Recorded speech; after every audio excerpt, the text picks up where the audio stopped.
자, 요번에 볼 것은 물가사상 관련된 내용을 이제 좀 보겠습니다. 자, 한의중 관련된 내용 볼게요. 자, 여기 보면 이제 묵가의 활동과 성격을 보겠습니다. 자, 묵가는 전국 초기에 활동한 묵적이라는 위해서 창시되었다. 그래서 처음에는 육아에서 배움을 시작했지만 실망하고 후에 육아에 대한 가장 강력한 반대자로 변했다. 자, 묵자가 기계 제작자로서 알려지고 있듯이 묵가 역시 이제 수공업자를 기반으로 한 방어 집단에서 출발했다. 그래서 여기에서 이제 볼 수 있는 그 사상이 비공이라고 했죠. 비공. 공격을 방어 반대하고 공격당한 사람들 그 수비자 입장에서 인제 뭐냐 여러 가지 기술적인 지원을 해 주는 방어 기술을 알려준 집단이 이 묵자 집단이다. 이렇게 보시면 되겠습니다. 그래서 요 사상에서는 백성대의 시생을 강요하는 이 대규모 공벌 정쟁을 반대하는 입장에서 서 있다. 그러다 보니까 지배층의 입장이나 하층민들에 대한 입장에서 출발했고요. 그리고 묵자 자신이나 그다음에 묵자를 따르는 그 사람들도 대부분 하층민 출신들이 되게 많아요. 예. 그래서 묵자는 주로 하층민으로 구성되었으며 하층민들에게 보다 동정적인 입장에서 논리를 구축해 나갔다. 자, 이런 입장 때문에 그들은 무엇보다 그 사회 전체의 공의를 주장했다. 그래서 앞에서 말한 것처럼 자기의 어떤 이익이나 보다는 서로 간의 고상리라고 하죠. 예. 그래서 서로 간의 이 공의를 주장을 했고 지배층의 위선과 허위, 사치와 낭비를 철저히 반대했다. 자, 그다음 음악마저도 소수 지배층의 의례와 사치에 의한 도구라고 인제 어 여겼고 반대했으며 지배층의 이익을 위한 전쟁 역시 반대해 반전과 평화를 주창했다. 이렇게 보시면 되겠습니다. 그래서 지배층의 어떤 사치, 낭비 이런 것들 반대했다. 이건 이제 앞에서 말한 저용이라고 했죠, 저용. 예. 자, 그래서 이런 저용 사상이 존재하고 있다. 이렇게 인제 보시면 되겠습니다. 예.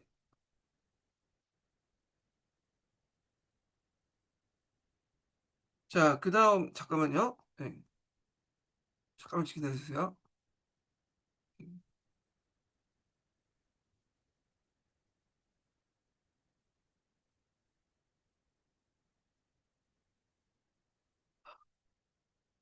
그리고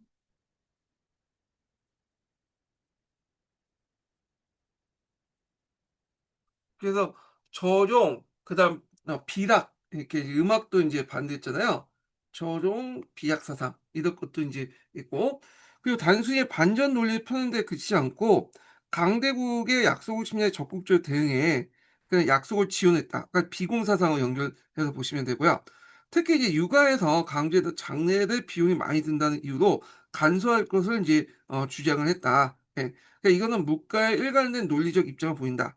한편 문과는 현실의 사회 모순과 어지러움은 정치 형실 및 연속된 전쟁의 근본 원인은 현적 신분적 폐쇄성 그 이익 때문이라 보고 있다.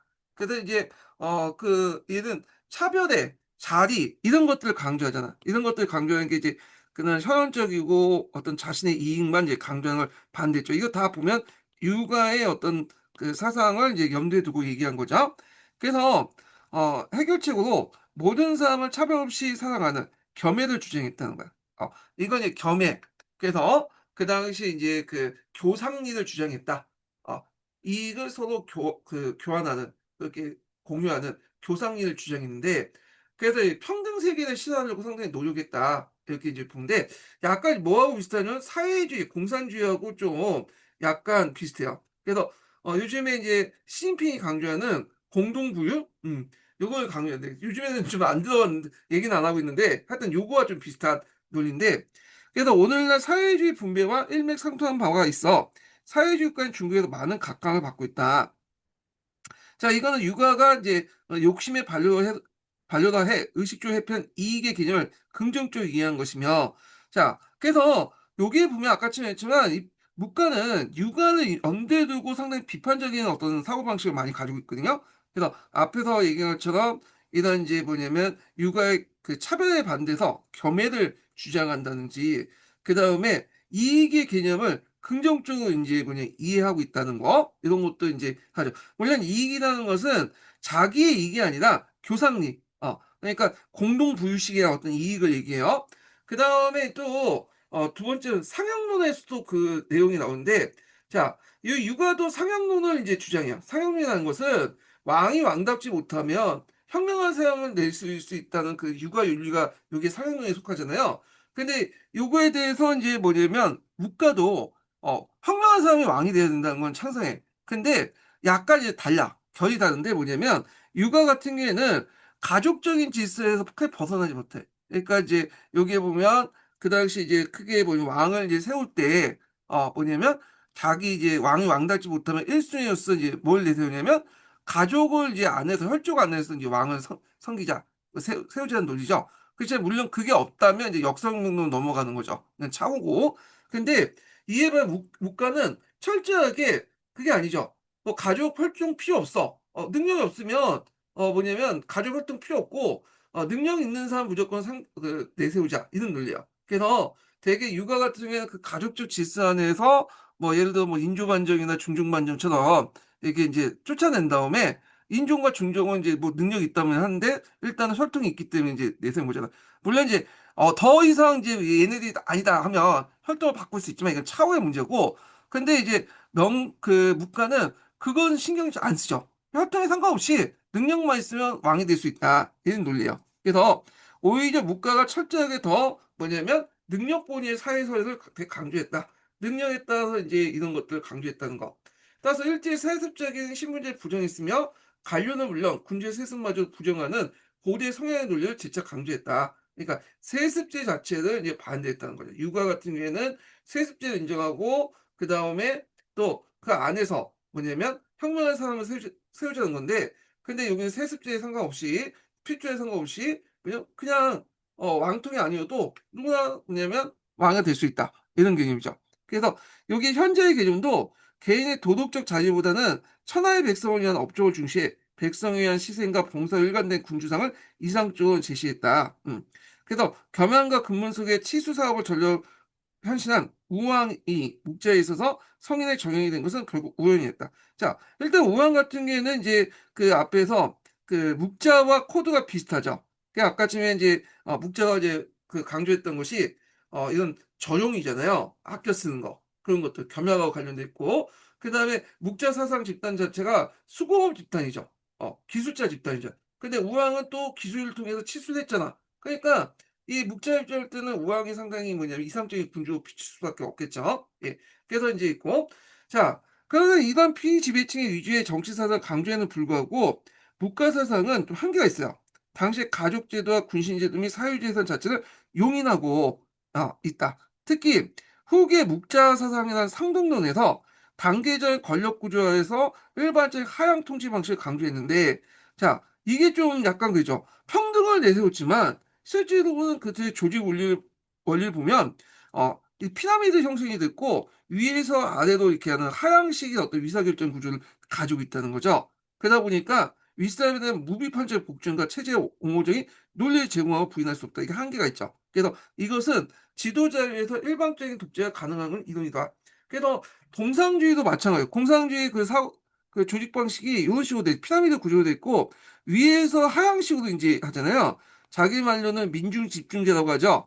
일단은 단계 단계로 해 갖고 위기를 모아 갖고, 일단 중앙 당국, 그러니까 중앙이 결정한 명령이 딱 내려오면 위에서 무조건 군말 없이 받아들이는 그런 것들인데, 지금의 그 중국식 공산주의 체제 와 완전히 비슷해. 판박이야 완전히. 예. 그래서 이런 것들이 좀 있다.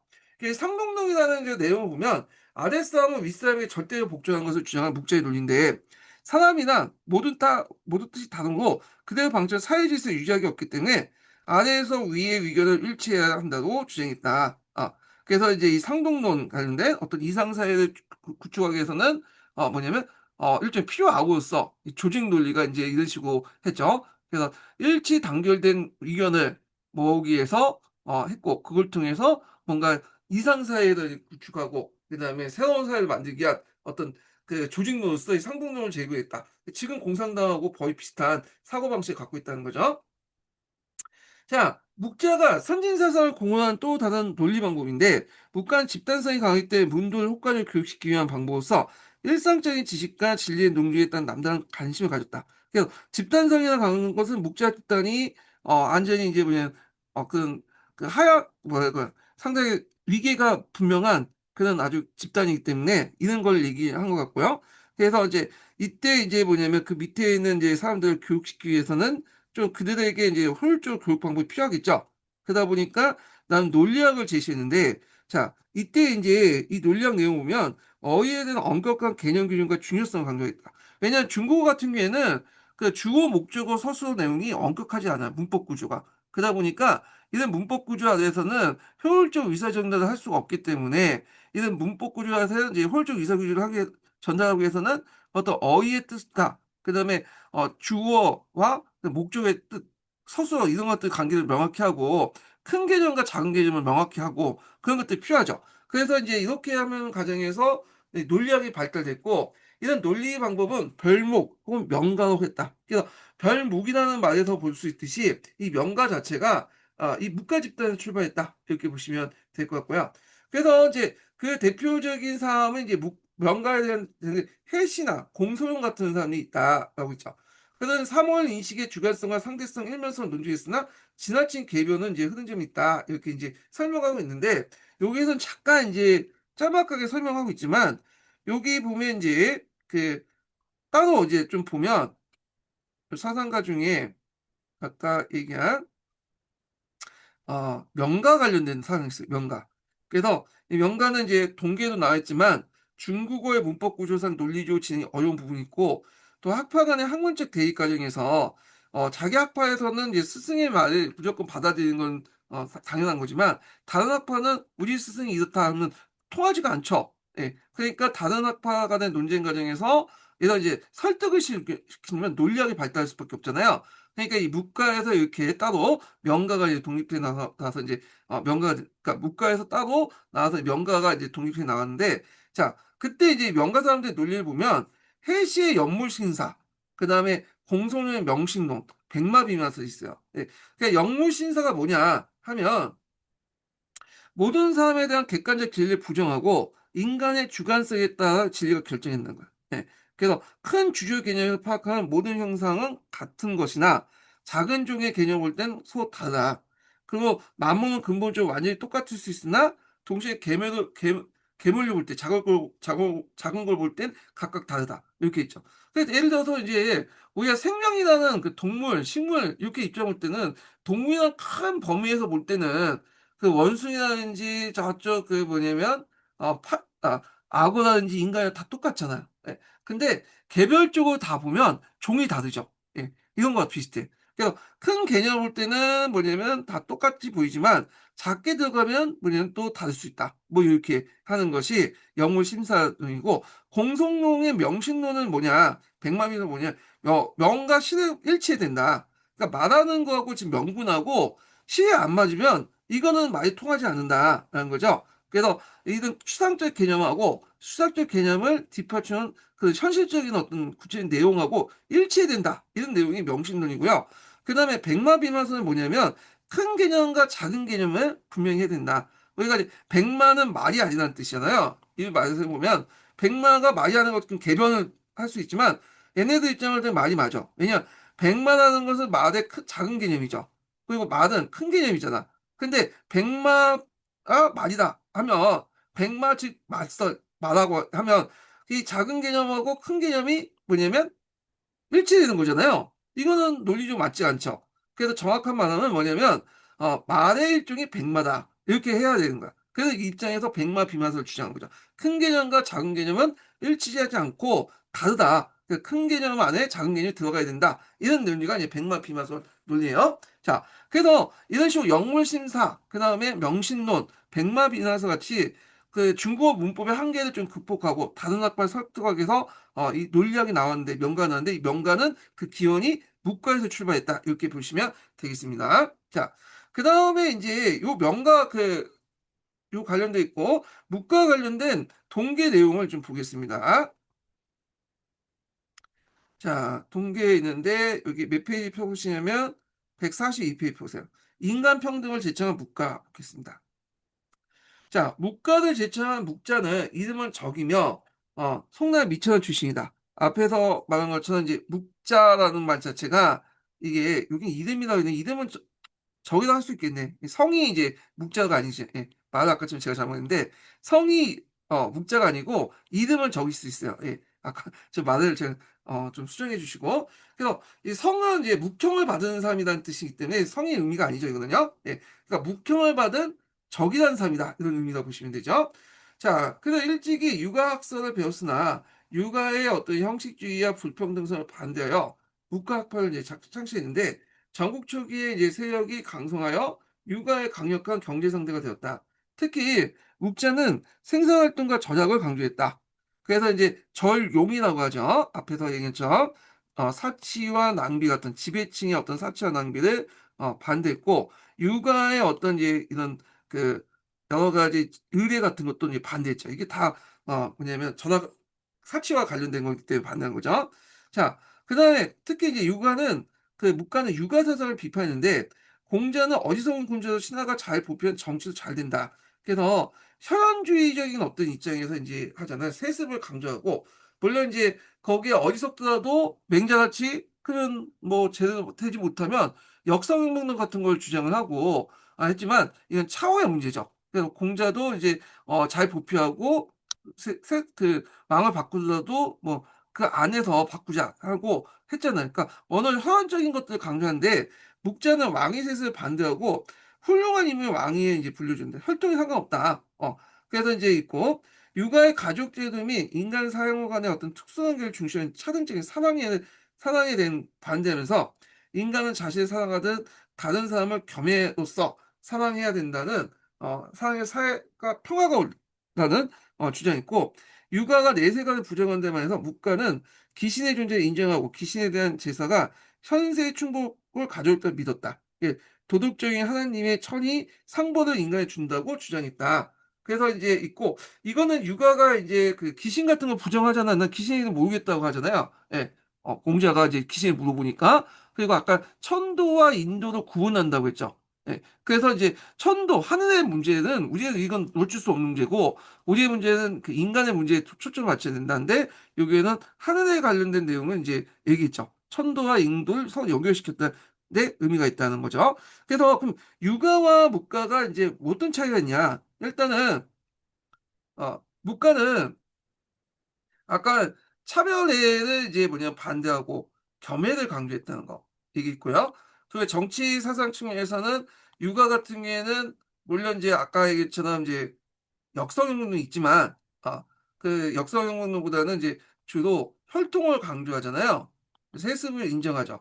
물론 혈통과 세습하지만 그 안에 현명한 군주가 을 선택해야 된다. 이런 논리가 됐지만 혈통과 세습 안에서 하는 거지 어떤 이제 뭐 혈통을 벗어나는 그런 역성행동은 좀 예외적인 거라고 보시면 차선이고 근데 여기는 뭐냐면 무조건 혈통 상관없이 어 능력만 있으면 될 수 있다는 그런 논리를 이제 제시하고 있죠. 상형사상이라고 했는데 상형의 논리가 다르다는 거 좀 입장이고 그다음에 그 육아는 천도와 인도를 분리시켰죠. 근데 이 천도와 인도를 서로 연결되어 있고 그래서 천이 귀신이 인간 세계에 간섭할 수 있다라는 논리を제시했잖아요. 자, 이런 것들이 이제 뭐냐 묵가하고 육아가 좀 다르다 이렇게 보시면 되겠습니다. 자, 묵자의 사상은 권위주의에 상당히 권한이 강하다. 그래서 아픔은 평등을 내세우지만 그 조직 논리가 상당히 이제 뭐냐면 상동이라고 해서 윗사람이 아랫사람을 이제 아랫사람이 윗사람한테 무조건 충성하는 그걸 내세우기 때문에 권위주의가 강하죠. 지금 중국 공산당 보면 돼요. 추종자의 복종을 요구하고 엄격한 훈련을 통해 교단을 강화했다. 자, 그래서 엄격한 훈련을 하는 과정에서 자신의 사상을 이제 널리 이제 밑에 있는 사람을 훌쩍 가르치기 위해서 뭐냐면 등장하면서 언어의 구조를 명확히 하는 어휘의 구조를 명확히 하는 명가 사상이 나왔다고 그죠? 그러나 절대적인 겸해설과 공리주의는 교상리라고 보시면 돼요. 그리고 지나친 근육주의는 점차 신망을 잃게 되었다. 그래서 묵가는 그 당시 하층민들을 대변하기 때문에 하층민도 인기가 많았고 상당히 대중적이었어요. 근데 묵가 사상은 춘추 전국시대가 끝나면서 그 다음 시대에 넘어서 완전히 맥이 끊어버리죠. 예. 그래서 그때 당시만 이제 이렇게 뭐냐면 성풍적 인기를 끌었고 그 후에는 상당히 인기가 있었다. 왜냐면 묵가 자체가 약간 권위적이고 복종을 강조하고 그러다 보니까 사람들이 싫어했던 거야 나중에. 자 이는 중국인들의 현실적이면서 합리적인 중용주의적 성격이 결국에는 비현실적인 묵가의 겸해 사상보다 평범하면서 현실적인 육아의 차등례를 선택했던 것이다. 이렇게 이제 보시면 되겠습니다. 그래서 결국에는 평등보다는 현실적인 것을 인간의 어떤 기본적인 욕구를 인정하는 이런 것들을 이제 선택했다. 이렇게 보시면 되겠습니다. 자, 그래서 이렇게 있고 이게 뭐 합리적인 중용주의적 성격인데 중용주의라는 말은 여기에서는 뭐 어떤 중간적인 입장, 중용적인 입장 그런 그렇대요. 중립기형 그런 의미에서 이제 중용주의라고 얘기한 것 같은데 원래 그 육에서 말하는 중용의 의미하고 좀 다르긴 하거든요. 뭐 이렇게 있고 자 그래서 그 밑에 보면 묵가사상 묵자 있는데 주요 내용 상형 그래서 앞에서 인제 유교도 상형이라는 논리가 있지만 요때 유교는 현현적인 요소가 상당히 강하다는 거죠, 상대적으로.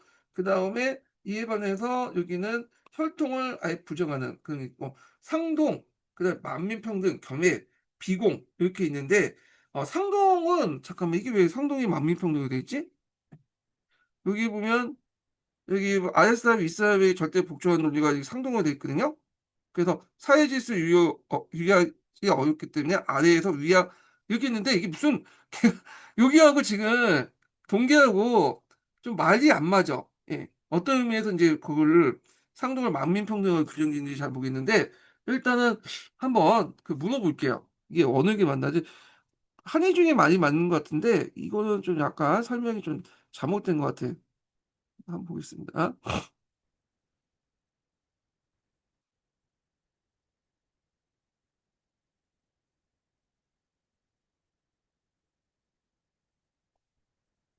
이 묵가의 사상 중에 상동론이라는 게 있죠. 상동론. 상동론. 이 상동론이 뭐야?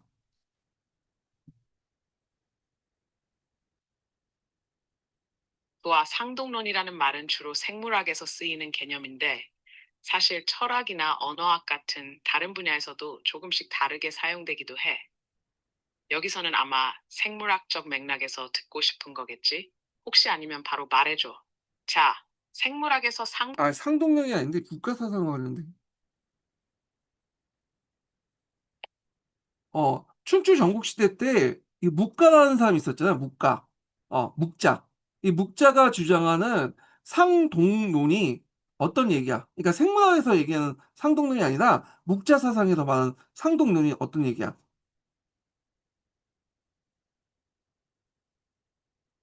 아주 좋은 질문이야. 이번엔 생물학이 아니라 고대 중국 철학 이야기네.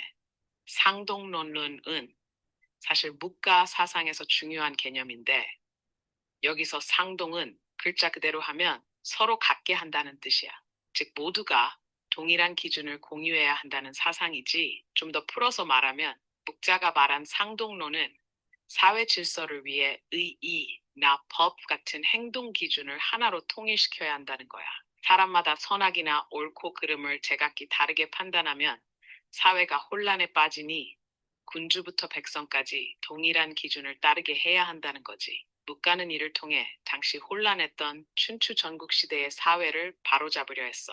묵자가 살던 시대는 제후들이 각자 패권을 다투면서 법과 규범이 제각각이었고 사람들도 각자 자기에게 유리한 대로 해석했거든. 그러니 묵자는 모두가 동일한 기준으로 옳고 그름을 판단해야 한다.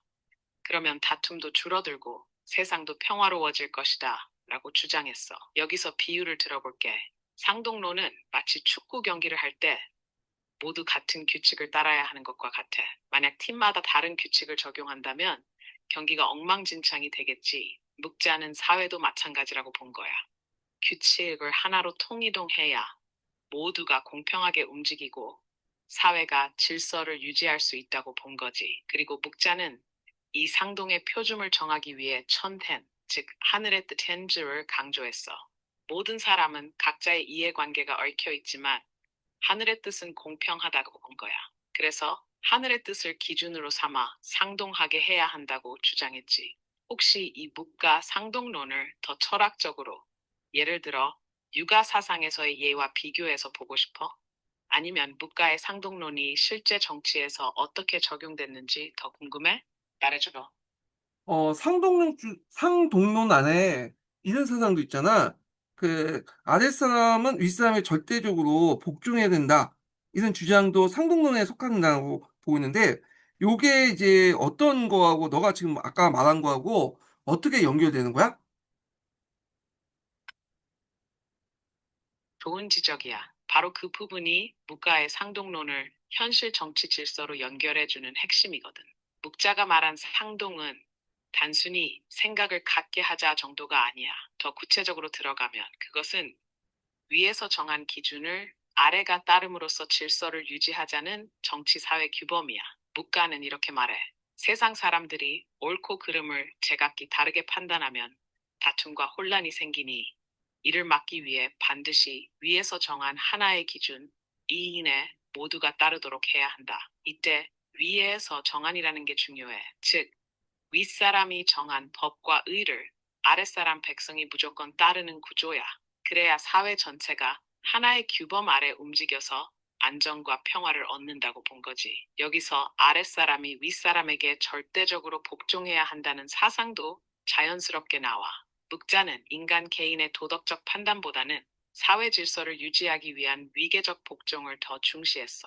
왜냐면 여러 사람의 기준이 다르면 혼란만 커지기 때문이라고 본 거지. 그래서 위에서 정한 것을 아래가 본받는다, 닦는 것을 강조했어. 이렇게 해서 상동론은 위에서 아래로 질서를 통일시키는 정치적, 도덕적 체계로 작동하게 된 거야. 그러니까 아까 내가 말한 모두 같은 기준을 가져야 한다라는 상동의 사상과 지금 네가 말한 아랫사람이 윗사람에게 절대 복종해야 한다라는 것은 사실 한 몸통의 두 가지 모습이야.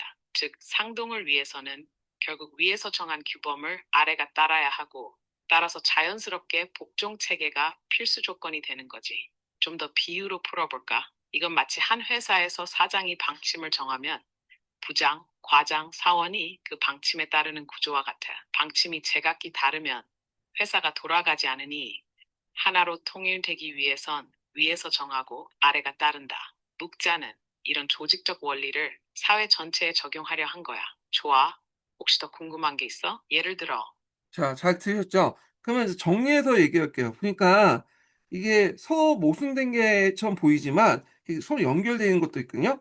자, 일단 요게 만민평등이라고 정해놓은 게 일종의 뭐냐면 묵자가 생각하는 이제 뭐냐면 그 이상사회가 상동일이 평등세계야. 그러니까 이 평등이라는 것은 어떻게 우리가 생각하는 모든 사람이 평등해야 되는 것도 있지만 뭐 마음이 다 생각이 다 뭐냐면 통일돼야 된다. 그래서 각각의 생각이 틀리면 사회가 혼란해진다고 생각을 한 거예요. 그러다 보니까 이런 것들 모든 사람들이 마음을 통일하고 뭐냐면 평등하기 위해서는 그러니까 평등하기 위하고 마음 이제 사회 혼란을 없애기 위해서는 마음의 어떤 생각이 어떤 일치를 내세우게 되고 그래서 이걸 통해서 통일성을 바탕으로 해서 사회 혼란을 바로잡을 수 있다. 이렇게 하는 거야. 근데 이제 문제는 그 기준이 뭐냐 하냐면 이게 이제 앞에서 얘기한 처럼 한의 뜻이죠.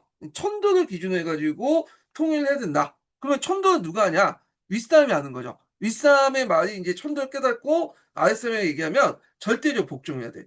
그래서 아랫사람이 윗사람에 다른 얘기를 해버리면 상동일의 어떤 평등세를 깨고 통일성을 상실할 수 있죠. 사회를 혼란시킬 수 있으니까 천도를 받은 이제 윗사람의 말을 아랫사람이 절대 복종하면 모든 사람이 뜻이 같게 하고 그러면서 상동일의 평등 세계와 통일성을 존중하는 사회를 만들 수 있다. 이렇게 이제 얘기를 한 거야. 그래서 여기에서 만민 평등이라는 것은 이 상동일의 평등 사회, 모든 사람이 똑같은 생각을 하고 있는 평등 사회를 얘기하는 거죠. 예. 그거와 연결돼 있고 그거 하나의 수단으로서 아래의 사람이 윗사람을 절대 복종해야 된다. 그걸 아주 수단으로서 제시했다. 이렇게 보시면 되겠습니다. 완전히 공산주의 마인드죠. 예. 그래서 이제 이런 게 동을 보시면 되고 공산주의도 자본주의 타파하고 평등한 사회를 위해서는 어떤 조직의 논리가 필요했던 거죠. 이거 방법으로서. 그래서 위의 말을 아랫 사람들이 무조건 뭐냐면 그 순종하고 토시를 다니면 안 된다. 그러니까 이런 것도 있잖아요. 당 중앙이 결정하는 무조건 따르고 요거와 연결해서 이제 보시면 되겠습니다. 자, 그 다음에 이제 넘어가서 법가 사상을 보겠습니다. 법가. 자, 법가 사상도 그 상당히 이제 복잡하죠. 네, 예전에 법가사상 관련된 내용 중에 이제 세 가지 학파가 나왔잖아요. 법치주의, 술치주의, 세치주의 이렇게 이제 있고, 법치주의는 상황이 대표적인 삶이고, 술치주의는 신부애, 그다음에 세치주의는 이제 신도 또는 진도라고 어떤 책에서는 적혀 있는데, 하여튼 이렇게 있는데, 법치, 술치, 세치를 통합한 사람이 누구냐? 예전에 한번 나왔죠. 한비자죠. 한비자. 그래서 법술세를 통합시켜서 집대성 체결시킨 사람이 뭐냐면 한비자다. 그래서 이 한비자의 이념이 진제국의 어떤 통치 이념으로서 제공이 됐다. 이렇게 보시면 되겠습니다. 예. 자, 그래서 이제 이렇게 있고, 그러면 내용을 보겠습니다. 자, 법가사상은 전국 중기, 실제 정치 경험을 토대로 형성되는데, 신분의 수치론가, 신체 세치, 상황의 이제 법치, 이렇게 있죠. 신치, 또는 신도라고 읽어요, 신도. 아까 전에 내가 신도라고 했나?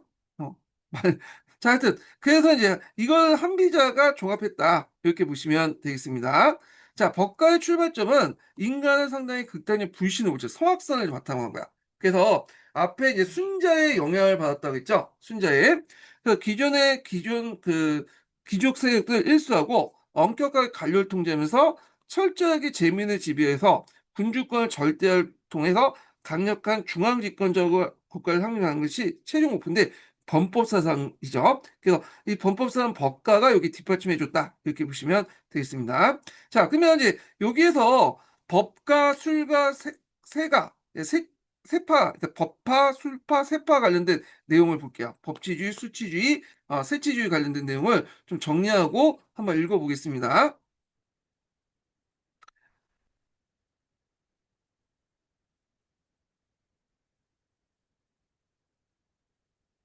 자, 여기 법치주의는 대표적인 사안과 한비자예요. 한비자는 이제 기본적으로 이제 세계파를 했지만 또 기본적으로 법치주의자도 해요. 이 사람은 이제 세계파를 이제 종합을 했지만 기본적으로 이 사람은 또 법치주의를 하는데, 자, 하여튼 이 법치주의는 뭐냐? 엄격한 형벌과 상을 통해 부국강령인 거야.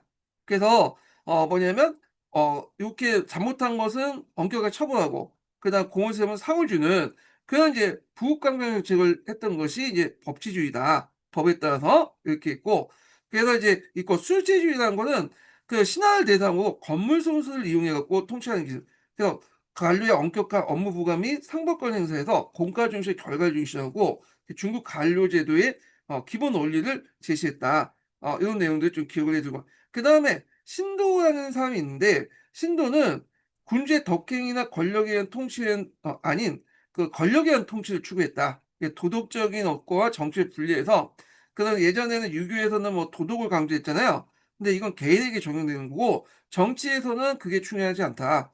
군주의 어떤 세치, 그러니까 신과 지위가 더 중요하고, 이걸 통해서 이제 사람들이 위신을 권위를 세워가지고 그 통치해야 된다. 이런 논리가 이제 그 당시 그 뭐냐면 세치주의요.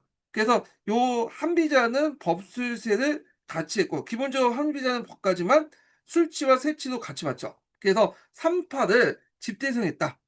그래서 이제 이걸 체계화시켜서 진제국의 통치 이념에 영향을 줬다는 거. 이거 예전에 기준에 나왔죠. 그래서 이 한비자 사상은 이제 그의 책 한비자에 잘 나와 있어요. 예. 그래서 그 내용을 보면 법은 인간의 선의에 조금 더 기대해 봐서는 안 된다고 역설했다. 그래서 한비자는 법으로부터 우연성과 도덕성을 등 불순하고 이질적 요소들 모두 배제시키고 이것을 최고의 순도로서 보존해야 된다. 이때 법은 필연적 그 기능을 발휘하게 되며 모든 신하가 백성들에서 두 가지 작용한다. 뭐 이렇게 있고 요 나머지 내용은 각자 읽어보세요. 예. 그래서 이제 이렇게 좀 기억을 해두시면 되겠습니다. 자, 그러면 계속 읽어볼게요. 자, 그들은 인간을 본질적으로 이기적인 존재로 보았으며 도덕적 자기규제가 가능하다고 판단하지 않는다. 오직 권위와 형벌에 의한 복종을 강제만이 사회 질서를 유지하는 데 기초가 있다고 생각했다. 따라서 철저한 법치를 강조하고 법치를 위해 만인을 종용하는 보편적인 성문법의 제정을 심하게 다 그래서 이 법과 관련된 사상 중에 예전에 기출문제에 어떤 게 나오냐면 이런 게 나왔어요. 어떤 아이가 있어. 금쪽이 같은 아이야. 악동이야. 그래서 이 당시 이 사람들 이제 이 아이를 설득하고 예의로서 뭐 이런 걸 좀 교화시키면 많이 안 통하죠. 그냥 법과가 중요해. 그건 필요 없다. 불러내서 두들겨 패야 말 듣는다는 거예요. 그래서 하여튼 이렇게 하는 게 법과의 주요 내용이거든요. 군주와 신하의 관계도 도덕적인 관계가 아니라 권력과 지위의 역학관계에 불과하기 때문에 군주가 반드시 도덕 군자일 필요 없다.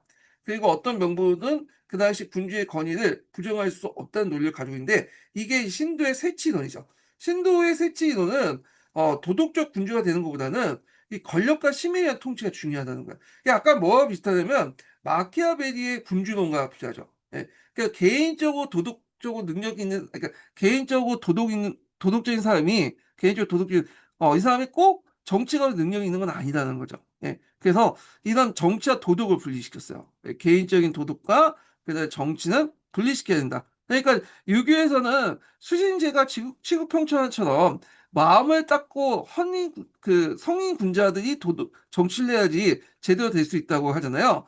그래서 이제 개인의 어떤 그 도덕성하고 정치와 여기 일치시키는데 그 사람은 분리시켰다는 거죠. 그건 상관없다. 그래서 정치와 도덕의 논리는 다른 거다. 개인의 도덕의 논리와 정치의 논리는 다른 거다. 이렇게 보는데 트럼프를 보시면 알 수 있죠. 트럼프 보면 도덕적으로 상당히 물량하잖아요. 예. 근데 미국인들이 왜 트럼프를 이제 선택했어요? 예, 유능하기 때문에, 정치를 유능하기 때문에 선택. 물론 지금 하는 거 보니까 전혀 유능하지도 않지만 일단 그렇게 인식을 했기 때문에 그런데 그래서 이렇게 이제 했고 이러면 마키아벨리의 이론하고 일맥상통하다. 이렇게 보시면 되겠습니다. 자, 그러나 권력의 정당성이나 합리적 근거를 논의도 하고 군주의 지위 자체가 절대 권위를 부여하는 데는 문제가 있다. 그 때문에 군주는 어쩔 수 없이 복종하는 신민의 도전에 직면할 수 없게 되는데 따라서 그 지위를 보호하기 위한 어떤 이제 세치의 어떤 방법으로서 법치와 수치를 사용해야 된다. 이렇게. 수위라는 건 이제 관료에게 정해져. 관료에게 엄격하게 규정된 임무를 부여한 후 그 수행 여부를 감독하고 그 결과에 따라 엄격한 신상필벌을 한다. 의도와 동기보다는 결과를 가지고 평가를 해야 된다. 그래서 관료가 그걸 잘 수행하면 그에 대한 보답을 주면 되는 거고, 그래서 뭐냐면 업무를 제대로 못하면 그에 대한 합당한 벌을 주는 거죠.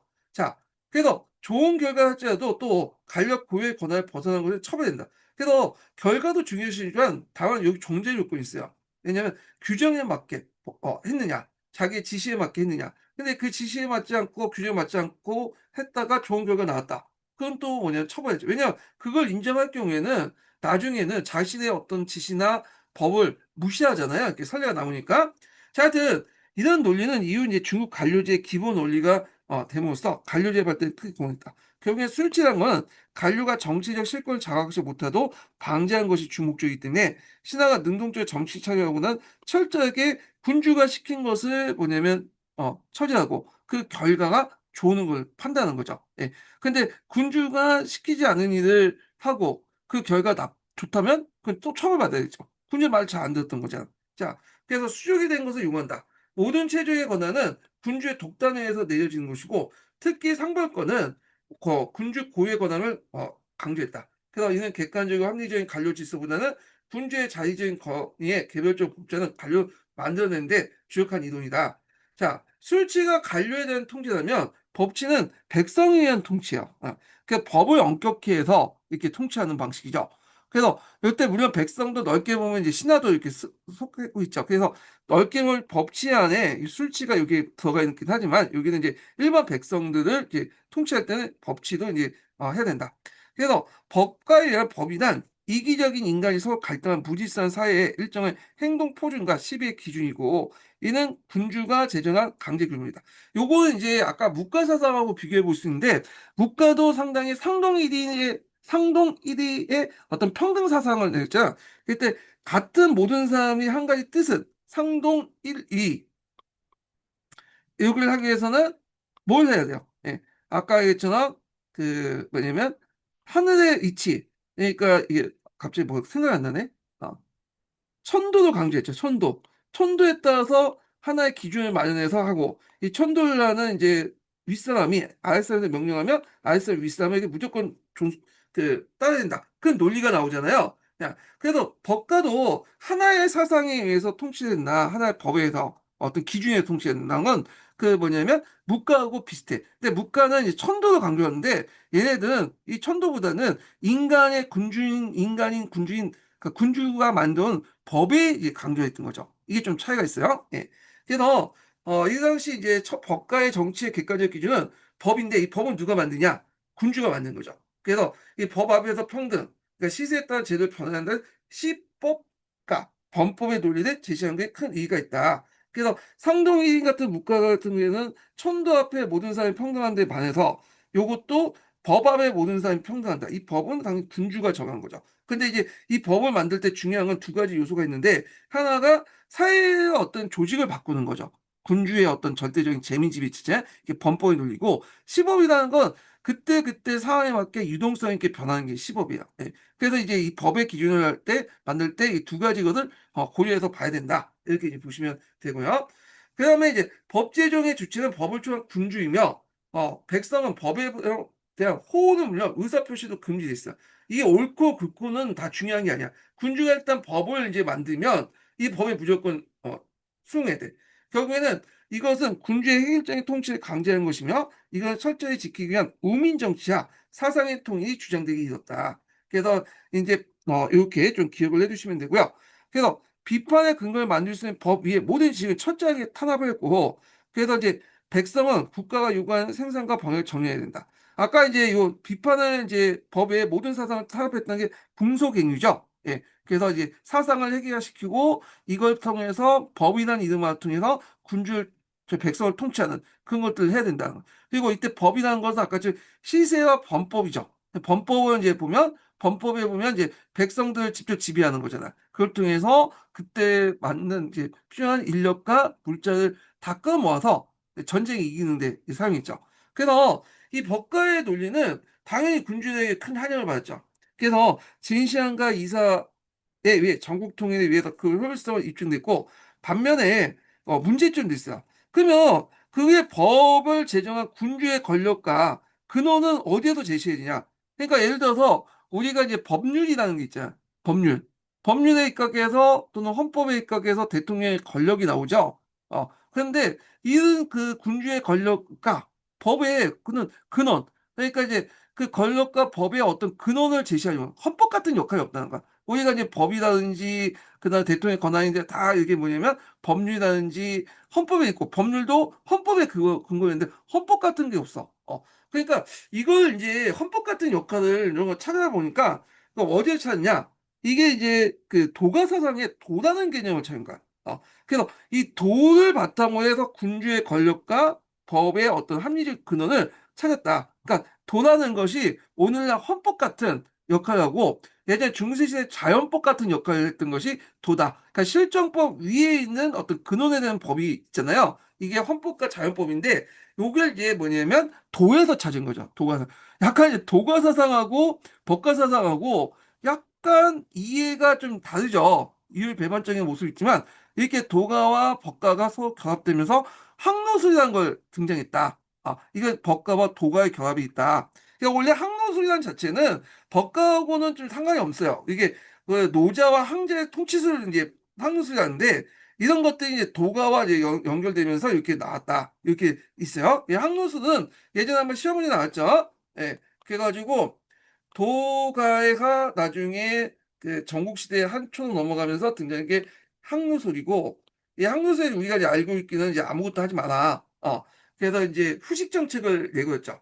그 문제나 경제 시대 때 이제 정치 사상의 항로술인데 그러다 보니까 모든 걸 다 방조하다 보니까 국가의 역할을 이제 없애다 보니까 사회적 문제를 해결하지 못하니까 유가가 나왔고 바로 잡자. 이게 법가적인 마인드인데 하여튼 그렇게 해갖고 했는데 이게 항로수인데 이 항로수의 바탕에서는 앞에서 말한 것처럼 그 도가 사상은 기본이 있지만 법과도 같이 플러스돼 있다. 이렇게 이제 보시면 되겠습니다. 그래서 이 항로수에 등장하게 된 법과 도가 결합되었다. 이렇게 있는데 요거 부분에 대해서 설명이 제대로 안 되어 있거든요. 여기 부분은. 그래서 요거는 챗 GPT를 통해서 이렇게 한번 좀 얘기를 해보겠습니다.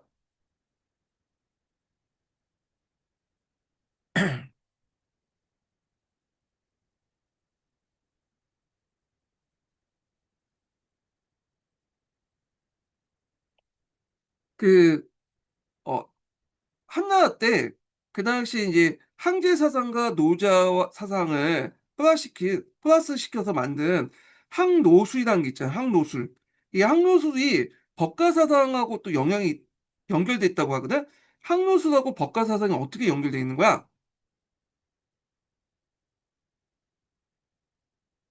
좋은 질문이야. 꽤 깊은 주제라 차근차근 풀어볼게. 먼저 큰 그림부터 잡자. 한나라. 기원전 200두년부터 기원 후 200년대 초까지를 국교처럼 삼았지만 실제 정치 운영에서는 법가, 엄격한 법과 형벌과 도가, 노자, 장자의 무의자연 사상을 현실적으로 절충해서 썼어.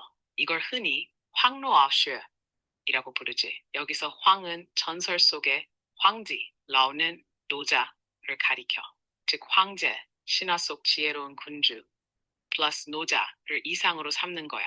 너가 말한 항노술은 바로 이 황제 사상과 노자 사상을 결합해 정치 운영에 활용하는 방법론을 뜻해. 쉽게 말하면 군주는 자연의 이치에 따라 가볍게 다스리고 백성은 자율적으로 움직이게 두되 필요할 때는 법과 형벌 통해 질서를 유지하는 거야. 비유하자면 마치 정원을 가꾸는데 너무 자주 손대면 꽃이 시들어. 하지만 방치하면 잡초가 무성해지지. 그래서 기본적으로는 자연스럽게 자라게 두되 꼭 필요할 때만 가지치기나 물주기를 해주는 방식이야. 즉 항로술은 정치의 이상, 무의자연 도가, 현실의 관리, 법가적 질서를 접목한 거지. 그래서 법과 사상과 어떻게 연결되냐면 항로술은 통치 이념으로는 노자의 무의자연을 따르고 통치 수단으로는 법가의 법과 형벌을 가져와. 즉 사상적으로는 자연의 도를 본받아 군주는 지나치게 개입하지 말라는 노자의 철학. 실제 행정적으로는 법과 규율을 써서 백성들을 질서 있게 다스린다는 법가. 이걸 한나라 초기에 황제들이 운영 철학으로 삼은 게 항로술. 즉 항로술은 철저히 정치 철학과 행정법 양쪽에 다 연결되어 있는 거야. 그 덕에 한나라 초기는 형벌을 약화하고 세금을 줄여 백성을 쉬게 했고 동시에 필요한 법과 관료 체제는 유지해 안정된 통치를 이룬 거지. 이 정도 설명 이해돼? 네가 혹시 더 궁금하면 예, 잘 들으셨죠? 그래서 요 항로수라는 것은 기본적으로는 뭐냐면 방치죠. 그러니까 백성들이 알아서 하는 건데 만약에 그 군주가 정해놓은 법의 어떤 선을 넘을 경우에는 그때 엄격하게 처벌하는 것이죠. 그때 엄격하게 처벌할 때는 뭘 이용한다? 요 법과 사상을 이용한다라는 거죠. 예. 그래서 약간 이제 뭐와 비슷하냐면 네거티브 시스템하고 비슷해요. 포지티브 시스템은 딱 정해놓고 그것만 하라고 이제 한데 네거티브 시스템은 그거 외에 모든 걸 다 허용하는 거죠. 자기가 정해놓은 거에서 벗어나지 않은 이상 모든 걸 허용하는 네거티브 시스템하고 비슷하다. 이렇게 이제 보시면 되겠습니다. 그래서 이런 식으로 이제 황제 사상, 그 노자 사상과 법가 사상이 결합됐고 또 법가 사상은 그 합리적인 어떤 근거를 자신의 이제 어떤 자연법이나 헌법 같은 법 위에 있던 보편적인 어떤 근원을 어디에서 찾냐면 그 도가에서만 도라는 개념에서 차용했었다. 그래서 우리가 이제 서로 이율배반적으로 보이는 이 법과 도가가 이런 식으로 한나라 초기 때 결합이 됐고 문제와 경제 시대 때 이제 뭐냐면 이렇게 연결해서 문경치의 어떤 그 경제 철학이 경제 사상이 그러니까 정치 사상이 되었다 이렇게 보시면 되겠습니다. 자, 그 다음에 이제 이런 내용을 동양사 개론에서 이제 좀 찾아볼게요. 법과 자, 동양사 개론이 이제 이렇게 있는데 이게 법가가 몇 페이지냐면 예, 이게 144페이지 보겠습니다. 자, 이거 하기 전에 두 번째 인증번호 알려드릴게요. 두 번째 인증번호는 50번입니다. 두 번째 인증번호 50번이에요. 자, 법가 사상은 춘추 전국시대의 전환기에 사회 변혁에 가장 잘 부합된 사상이다. 그리고 이를 실시할 경우 효과가 바로 나타나기 때문에 각국의 군주로부터 환영을 받았다. 그래서 춘추 전국시대 법가 사상이 발전한 지역은 주로 제나라, 한, 위, 초, 삼진이죠. 그러니까 오늘날 중원 지역이죠. 네, 그런데 제나라에 발전된 법가 사상은 주로 경제적 발전을 위한 부국책임 때 그 목표를 둔 반면에 한의조나라에서는 법가 사상은 중앙집권적 왕권 강화와 강경 정책에 이제 초점을 맞췄다. 범법에 초점을 맞췄다는 거죠. 그러니까 기존의 사상을 처지 비판하고 있다는 데 특색이 있다. 제날 법과 학파의 이제 정치 사상 중심은 경제에 있다. 그러니까 간자에 보면 간자는 간중이라는 사람, 제나라 항공의 이제 보좌관이었던 간중이라는 사람이 있어요. 그 사람이 썼던 책이 간자라고 하는데 아마 이거는 후대에 이제 여러 사람들에 의해서 만들어진 창작물이라 보시면 돼요. 간자에 보면 군주는 백성을 위한 경제 부강에 추구해야 된다. 이를 위해서 중농 정책을 실시하고 경악한 생활과 물품의 원활한 수송으로 궁핍을 제거해야 한다고 주장했다. 또한 백성의 도덕심도 경제의 바탕을 두고 그래서 의식에 만족해 예의를 차린다고 하였다. 약간 이제 누구하고 비슷하냐면 이 공자 맹자 사상하고 비슷하죠. 항상이 있어야 힘이 있다. 그래서 먹고 살아야지 뭐냐면 예의 범절을 찾을 수 있다라는 논리잖아요. 예. 그래서 전국 시대에 들어가면서 여기 이제 들어가 위나라가 먼저 범법을 시작 부강을 나겠다. 그래서 이제 한의주는 이제 뭐냐면 중원에 있는 거고 제나라는 좀 약간 상동반도에 좀 있었나고 이 중원의 법가주의자들이 이제 우리가 생각하는 법가들인데 그래서 얘네들의 주요 내용은 범법이죠. 왕권 강화, 재민지배 체제, 요 강화. 그래서 이 삼진의 법가 사상은 세 파로 나는데 법치주의, 술치주의, 세치주의 있어요. 이걸 이제 한비자가 이제 집행했다.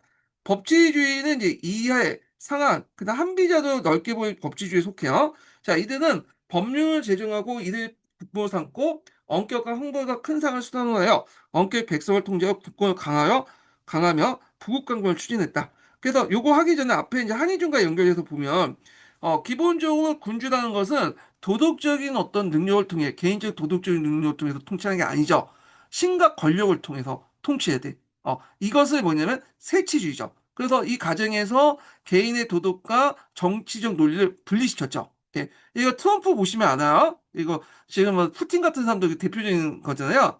근데 그걸 이제 효율적으로 수용하기 위해서는 그다음 신하를 통제할 필요가 있으니까 술치주의가 필요하고 백성을 통치하는 것이 필요하니까 법치주의가 필요한 거죠. 예. 술취와 법치가 이렇게 연결돼 있고 근데 이제 이렇게 이제 법을 위해 통치를 한다는데 그 근원이 있어야 될 거냐. 그래서 그 근원을 제시한 것이 뭐냐면 앞에서 말했던 그 도라는 개념이죠. 그래서 도가의 도를 끌어다가 도라는 개념을 제시했고 그게 이제 학대돼서 학로술과 연결되어 있는 거죠. 예, 이렇게 이제 연결해서 보시면 되겠습니다. 그래서 백성을 통치하는 법치주의를 보겠습니다. 그래서 법률 제정에서 이를 근본을 삼고 엄한 형벌과 큰 상을 수단하여 엄격히 백성을 통제하고 군권을 강한 부국강국을 추진했고 자 이에는 위나라의 문헌을 섬겨서 범법을 추진했고 상황은 진나 호강을 도와서 2차에 걸쳐서 개혁을 당하면서 진의 통일 기반을 마련했다. 술치주의라는 거는 걸문술수를 위한 일종의 통치 기술인데 좀 신하를 대상하죠. 그래서 신하를 통솔하고 충신과 간신을 구별하면서 상과 벌을 가하고 임금을 드럽게 여기는 잘못을 저지르지 못하게 했다. 그래서 관료제 유지에 큰 역할을 했죠. 두 가지 원칙이 있죠. 상벌을 명확히 하고 결과 중심을 평가한다. 그 다음에 두 번째로는 아무리 결과가 좋다고 해도 이것이 이제 자신이 지시하는 한도 내에서 절차 과정에서 해야 되지 절차를 벗어나면 처벌한다. 이런 내용이죠. 그러다 보니까 신하가 어떤 능동적인 존재보다는 왕의 명에 순종하는 이런 태도를 취하게 만든 게 술치주의다. 그래서 이 술주의 대표적인 사람은 신부인데 그는 한나라의 재상에 발탁되어 그 재상으로 발탁되어 한나라의 발전에 큰 공을 세웠다. 세치주의인데 세치주의는 이제 신도라는 사람이죠. 신도. 자, 그 신도는 군주의 절대적 세력이 곧 군주 권력의 원천임을 강조하면서 신하가 군주에 복종한 것은 군주의 세력이지 그의 덕행이나 재능이 아님을 주장했다. 그래서 정치와 도덕을 분리시켰다. 이렇게 보시면 되고요. 그래서 이 세 파를 이제 정리한 게 한비자죠. 한비자.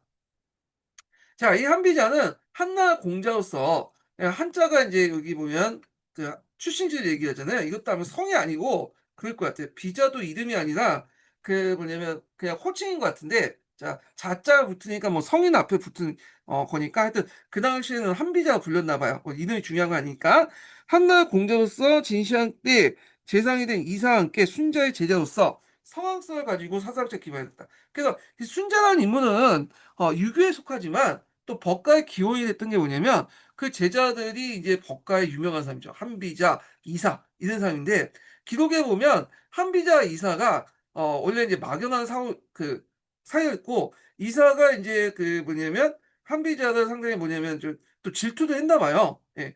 하여튼인데 이 한비자는 이사는 말은 되게 잘해요. 이사는. 근데 이 한비자는 말은 못하지만 글은 되게 잘 썼어.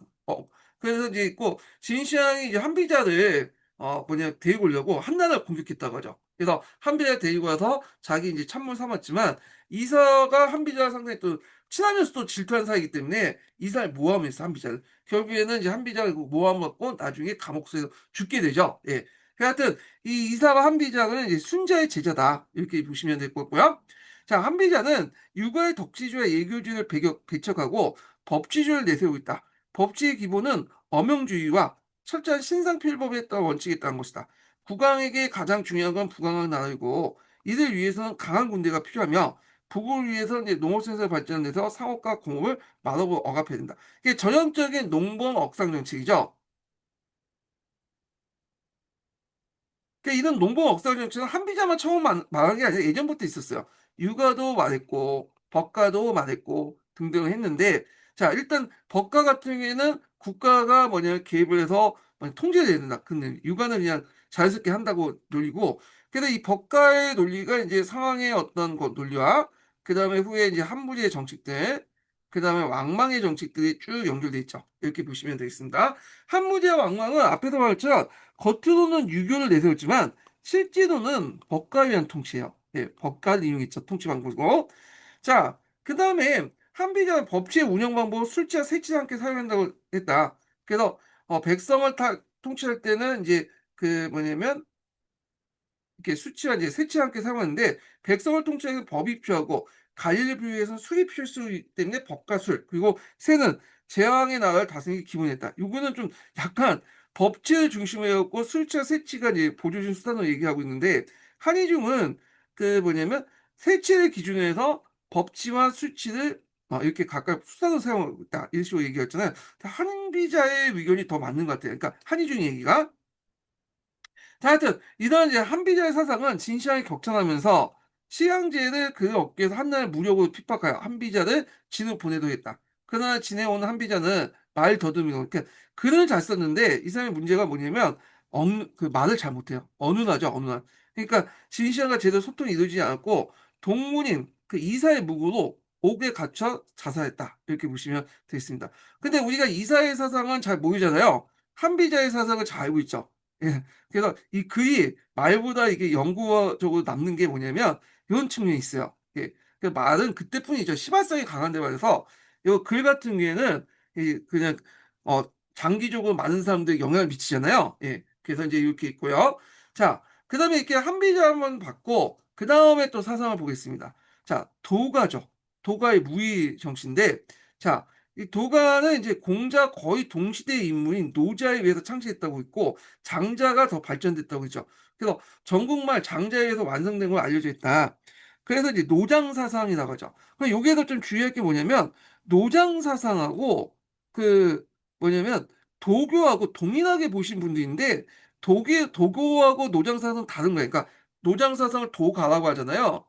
도가와 도교는 좀 달라요. 동일하게 보시면 안 돼요. 도가는 노장 사상을 바탕으로 한 사상을 얘기한 거고, 도가는 노장 사상 플러스 여러 가지 민간 신앙, 음행 오행설 등등등등에 묻힌 하나의 종교를 얘기해요. 도교를. 이 도교가 이제 상립되는 위진남북주 시대예요. 그러니까 도가가 꼭 도교는 아니에요. 예. 그래서 이제 이렇게 보시면 될 것 같고, 자, 하여튼 노자의 사상을 보겠습니다. 이 노자의 사상도 되게 깊죠. 도덕경에 이제 주요 내용이 나와 있는데 우리가 뭐 도덕경까지 볼 필요 없고 일단은 한번 전반적으로 스캔 좀 해본 다음에 넘어가겠습니다. 먼저 노자 같이 볼게요. 노자는 원래 이제 이 사람의 이름이 아니에요. 노자는 원래 이름은 이라고 하죠. 이 이를 좀 기억할 게 뭐냐면 요 이름이 상당히 이제 당나라에 이제 연결돼 있어 볼 수 있어요. 당나라 세웠던 사람이 이연이라는 사람이 농소 이씨 출신이냐, 농소 이씨인가 이인가 같은 농소 이씨다 해가지고 도가를 상당히 중요시했어. 도교를. 그래서 도교를 이제 도교라고 했는데 도교를 국교화시켰죠. 그래서 이걸 통해서 불교를 견제하려고 했고요. 그래서 이것 때문에 불교가 한번 타락을 봤죠. 무종시대 때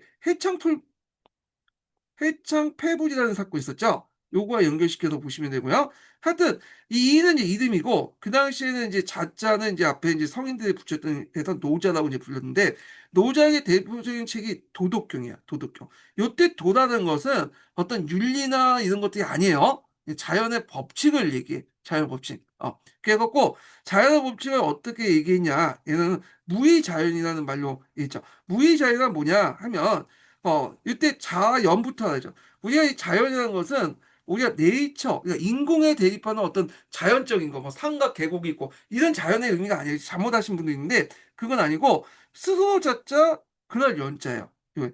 그러니까 도라는 것은 산선약수 우리가 규정할 필요 없이 그러니까 물처럼 자연스럽게 흐르는 거다. 물 같은 경우에 보시면 뭐 이렇게 흐르다가 앞에 계곡이 있으면 계곡 떨어지고 또 여기 뭐 언덕 그 앞에 돌이 있으면 돌이 이제 벗어나고 이러잖아요. 그러니까 물처럼 뭐냐면 상당히 자연스럽게 흐르는 것이 도다. 그러니까 우리가 인이죠. 무이라는 것은 이제 인이라는 건 뭐냐면 그러니까 어떤 언어를 통해서 규정 짓는 거죠. 언어를 통해서. 예. 언어를 통해서 뭐 제도를 만들고 규범을 만들고 이렇게 하잖아요. 이런 것들을 부정하고 우리가 도라는 것을 언어로 규정 짓기 전에 도는 이미 인간의 언어를 떠나서 이렇게 자연스럽게 물처럼 자연스럽게 도다. 이 도라는 것은 인간의 언어를 통해 규정질 수 없고 자연스러운 것이 도기 때문에 인간의 언어를 통해서 뭔가 인위적인 제도를 만들고 규범을 만드는 건 다 필요가 없다라고 주장을 하는 거야. 그래서 이게 이제 잘 표현된 것이 도덕경에 있는 내용이에요. 도덕경에. 도덕경 첫머리에 뭐라고 나와 있냐면 잠깐 소개시켜 드릴게요. 요거 많이 유명하죠. 도는 도이지만 항상 같은 도가 아니며 이름은 또한 언제 동안 이름이 아니다. 도가도 비상도 명가명 비상명이다. 도라는 것은 언어 규정지지 않는 거다. 그래서 그 언어 규정진 도는 더 이상 도가 아니야. 그리고 이름이라는 것은 이 언어를 통해서 이름을 규정짓는 거죠. 이 이름을 규정짓는 순간 그런 것은 이름이 아니다. 그래서 우리가 언어를 통해서 규정짓는 건 인이라고 하고 언어를 통해서 규정짓는 것을 지 못한 걸 무이라는데 도라는 것은 이 무의에 해당하는 거야. 그래서 우리가 규정짓기 이전에 뭐라고 규정짓든 토라는 거는 그냥 그 자체로 나와 논리에서 내적인 논리에서 이제 운영된 거고 토라는 것은 그냥 산선약수와 같이 물 같은 존재다. 그냥 있는 그대로 흐른다는 거야. 이렇게 이제 주장을 했다. 이렇게 보시면 될 것 같고요. 그래서 여기에서 이제 그 도가에서 강조한 게 산선약수. 도라는 것은 물처럼 흐르는 거고 오히려 인위적으로 구정되지 못하는 곳이다. 이렇게 주장을 했던 거죠. 그래서 최고의 선, 도는 물과 같다. 그래서 물은 낮은 곳에 흐르고 그리고 물은 또 다투지 않고 물은 또 깨끗하고 욕심이 없잖아. 토라는 게 원래 그런 거다. 자연스럽게 이제 한 거지. 뭐가 인간이 인위로 구정하고 도라는 것도 이런 거다 하면서 뭐 규범을 만들고 그다음에 이런 것들은 다 의미가 없다는 거죠. 예. 그래서 이제 있고 자 그리고 또 예전에 한번 시험 문제 나왔던 게 그 노자가 생각하는 이제 뭐냐면 국가상이야. 노자가 생각하는 국가상은 대국이 아니죠. 소국가민. 그러니까 나라가 조그마고 백성이 적는 그 형태가 도다. 그 작은 정부, 적은 국민을 이제 왜냐면 국가가 커지면 이게 뭔가 만들어져야 되나. 뭐 국물도 만들어야 되고 제도도 만들어야 되고 규모도 만들어야 되겠죠. 그러니까 이거 별로 필요 없다. 그래서 주로 국가의 규모는 닭의 목소리가 들릴 정도, 수탉의 목소리가 들릴 정도만 동네 국가 정도 하면 된다. 이렇게 이제 보시면 되고 그래서 이제 작은 정부, 적은 국민을 내세웠다. 그래서 다스리기도 없고 그 세금을 많이 걷기 때문에 큰 정부 필요 큰 정부 필요 없고 그냥 작은 정부 적은 그 국민을 요구했는데 예전에 한번 소국가민 관련된 사상이 시험문에 나왔어요. 요거 좀 기억을 해두시고요. 자, 그래서 이제 이렇게 해서 이제 노자 사상을 봤고요. 뭐 장자도 있는데 장자는 뭐 재물론만 좀 기억을 해두시면 될 것 같아요. 그래서 인간의 어떤 차별적 지식, 언어를 통해서 만들어진 지식들, 우리가 어떤 언어를 통해서 뭐라고 규정짓는 순간 편견이 생기고 선입견이 만들어지잖아요. 네, 이런 인위적이고 이런 것들보다는 뭐냐면 그 도처럼 무의적인 걸 강조하죠. 그래서 이걸 버리면 무의적인 것을 하면 자연평등. 그러니까 이제 자연은 도를 통해서 언어를 규정이 아니라 도를 통해서 모든 사물들이 다 평등하게 보일 것이다. 그게 대표적인 게 만물치손이고 대표적인 게 홍적지명이라는 게 있죠. 여기에 이제 보니까 장자가 꿈을 꿨는데 내가 나비가 되어서 있는데 근데 깨어나 보니까 이게 인간이란 말이야. 그러면 내가 나비인지 인간인지 구별이 안 된다는. 꿈속의 나비와 인간은 인간과 나비로서 이렇게 규정짓잖아요. 근데 이게 구별되지만 꿈속에서 보이는 나비와 깨고 나는 인간은 이 언어 규정지하는 그 나비와 인간은 다 똑같다는 존재죠. 그러니까 내가 나비가 될 수도 있고 또 나비가 인간이 될 수 있다. 근데 인간과 나비가 이렇게 규정이 있는 건 다 그 인간의 어떤 언어를 통해 규정이 있기 때문에 편견과 그다음에 이제 선입견에 의해서 나비와 인간이 구별지는 거고, 근데 실제 도는 그런 구분이 없기 때문에 내가 꿈속에 본 그 뭐냐면 나비나 내가 지금 꿈속에 벗어나서 이제 인간이 된 거나 다 동일하다는 거야. 이렇게 도의 관점으로. 이렇게 근데 이해는 못하지만 하여튼 그 얘기를 해요. 예, 이게 재물론이죠. 재물론이고. 자, 그래서 요 내용들 좀 보시면 되고, 전반적으로 이제 그 노자나 장자의 정치 사상은 인위적인 것들 시대, 언어를 통해 규정된 규범, 제도 이런 것들은 도에 반하는 거야. 예, 도라는 것은 그냥 내버려 두는 거야. 물처럼. 예. 그래서 무통치가 최선의 통치다. 이렇게 이제 주장을 했다. 이렇게 이제 보시면 되겠습니다. 자, 그다음에 이제 그 한예종 관련된 내용을 한번 또 보겠습니다. 이 노자의 사상을 이제 볼게요. 자, 그래서 도가는 공자와 거의 동시대의 인물인 노자에 의해서 창시되어 전국말 장자에 의해서 완성된 걸로 알려져 있다. 그러나 사상 체계는 전국 중기 이후에 형성됐고, 노자도 전국말의 사상이 뭐냐면 농후하다. 노자라고 했는데 엄밀히면 도덕경이라고 보시면 돼요. 도덕경. 예. 그 노자가 예쁜 게 보통 책 이름 앞에 이제 이렇게 따옴표를 쳐놓잖아요. 꺽쇠표를. 근데 이게 도덕경이란 말이 노자라는 책이 있나? 네, 생각 없는 걸로 알고 있는데. 예. 자, 하여튼 도가는 개인의 본성을 보호하는 것을 목표한 양생술과 현실 생활에 자신이 보호한 처세술, 인생 철학, 그리고 군주의 지배술 같은 이제 상호 모순된 복잡한 요소를 풉니다. 아마 이 지배술 같은 경우에 학문술과 연결된 거 이제 보시면 될 것 같고요. 다만 이제 우주 만물의 생성권을 도에서 찾았다는 점에서 사상적으로 공허하고, 도라는 거는 인간의 언어를 통해 규정짓지 않는 것들을 얘기해요. 이걸 무의라고 하죠. 무의. 그러니까 무의 자연이라고 하잖아요. 이런 거를. 자, 그래서 그 무궁한 생성 변화의 운동 법칙에 대한 탐구와 역설을 논리를 발전시켜 주목한 것이다. 도가에 따른 만물은 경험적 감각색을 초월한 이름을 붙일 수 없는 혼돈의 시대인 도에서 생성되며, 언어를 통해서 도라고 규정한 건 더 이상 도가 아니에요. 예. 예. 도가동 비상도 여기요. 그 도는 언어를 통해서 규정되면 더 이상 도가 아니다. 그 말이 있죠. 생선을 각각 자기 본성을 얻어서 그걸 자기 보존에 유지하는데, 그 본성을 얻으면 다시 일정 형체를 얻으면서 비로소 사물이 된다. 그래서 무에서 유로 생산된 원이며 그 유가 다시 운동면에 따라 근원으로 문으로 돌아가는 우주 만물의 생선 변화 과정이 할 수 있다. 무슨 말인지 하나도 모르겠죠. 예. 저도 이렇게 설명하고 있지만 대략적으로 이제 이미지는 알겠는데 이게 무슨 말인지 하나도 모르겠어. 그래서 일단 이해는 하고 넘어가야 하기 때문에 일단 한번 좀 보겠습니다. 예.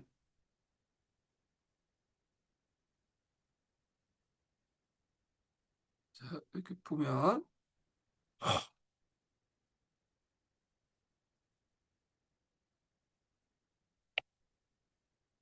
어 그 춘추 전국 시대 때 이 도가라는 사상이 있었잖아.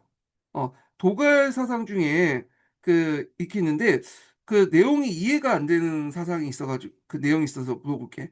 자, 무에서 유가 생성된 것이 원리이며 이 유가 다시 운동 변화에 의한 근원인 무로 돌아가는 것이 우주 만물의 생멸 변화 과정이라고 한다. 그래서 만물의 생성은 의식적인 작용의 결과가 아니라 다만 불멸 벌칙에 따른 도의 무의식적인 자기 운동의 결과다. 이런 것도 얘기하는데 이게 무슨 말이야?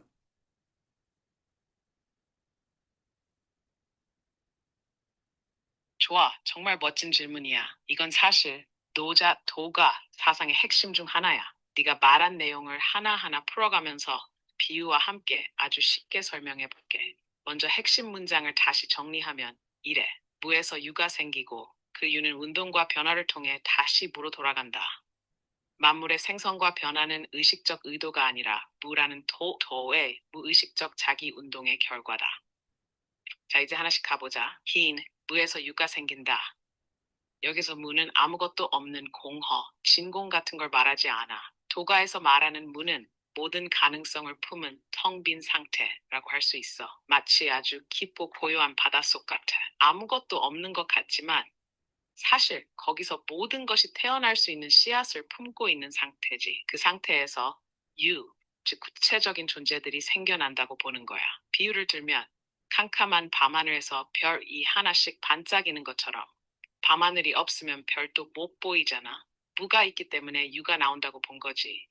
희나, 유는 다시 무로 돌아간다. 세상 만물은 생겼다가 사라져. 꽃이 피고 지듯이 사람도 태어나서 살다가 죽어. 이건 유가 다시 무로 돌아가는 과정이야.